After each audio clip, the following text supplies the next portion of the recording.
Let's start with that major development. Special counsel Robert Mueller turning in his long-awaited report. Here's what we know right now. A senior justice official confirming to ABC News Robert Mueller is not recommending any further indictments. Attorney General William Barr could deliver his first summary of the Mueller report to Congress as soon as this weekend. Both Democrats and Republicans in Congress are calling for the release of the full report. The 22-month investigation costing $25 million and leading to 37 indictments. And those indictments include 6 President Trump associates, former National Security Advisor Michael Flynn, one-time campaign chairman Paul Manafort, Deputy Campaign Manager Rick Gates, Foreign Policy Advisor George Papadopoulos, personal attorney Michael Cohen, and longtime political operative Roger Stone. All but Stone have pleaded guilty. We do have team coverage this morning. Let's begin with ABC's Chief Justice Correspondent Pierre Thomas in Washington. Pierre, good morning. Tom, good morning. The news rapidly unfolding with a surprise. The Attorney General says he plans to make Bob Mueller's conclusions known to the public as soon as this weekend. Finally, Robert Mueller's work is nearly done. On Friday, a security officer handed over his final report to Attorney General Bill Barr. In a letter, Barr officially notifying Congress the special counsel has concluded his investigation of Russian interference in the 2016 election and related matters. The contents of the report, a tightly guarded secret. I have no idea about the Mueller report.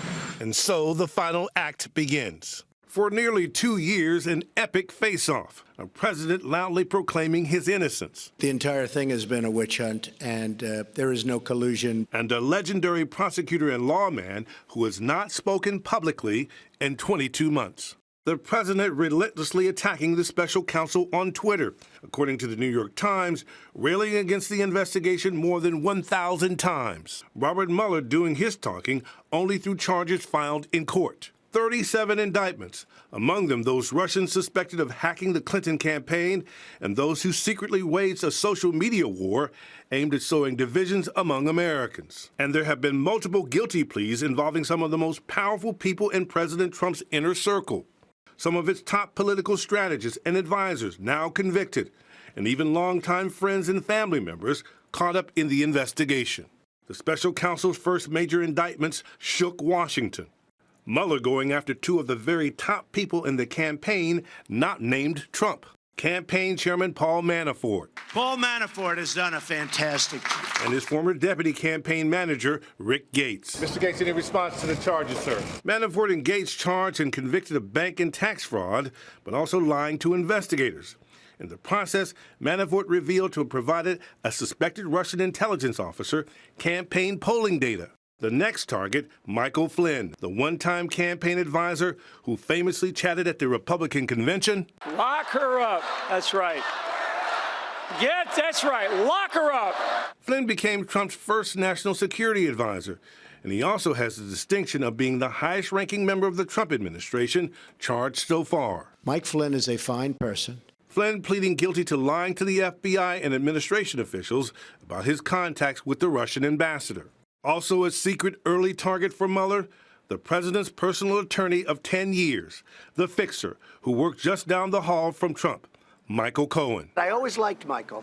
And he's a good person. Cohen pleaded guilty to lying to Congress about Russia, and he admitted to fraud and campaign finance violations, implicating Trump in a separate plot to silence a porn star and former Playboy playmate with hush money to bury alleged affairs. So I just heard that they broke into the office of one of my personal attorneys, good man, and it's a disgraceful situation. A relationship completely transformed. And I will do anything to protect Mr. Trump. The 2 men now mortal enemies. He is a racist, he is a con man, and he is a cheat. He's a weak person and not a very smart person. The president's family also caught up in the investigation.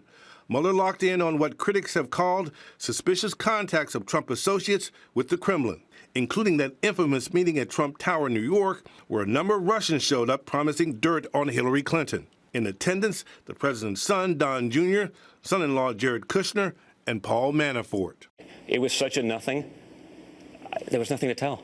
And there has been a parade of witnesses to a grand jury here in Washington, many involving Trump associates like friend and longtime political advisor Roger Stone, who are being investigated for their possible ties to WikiLeaks, which published damaging hacked Democratic emails stolen by the Russians. Stone now indicted and awaiting trial, accused of lying to Congress. Yet after all those witnesses and countless hours of investigation, not a single American so far has been directly charged with conspiring with the Russians to undermine the election.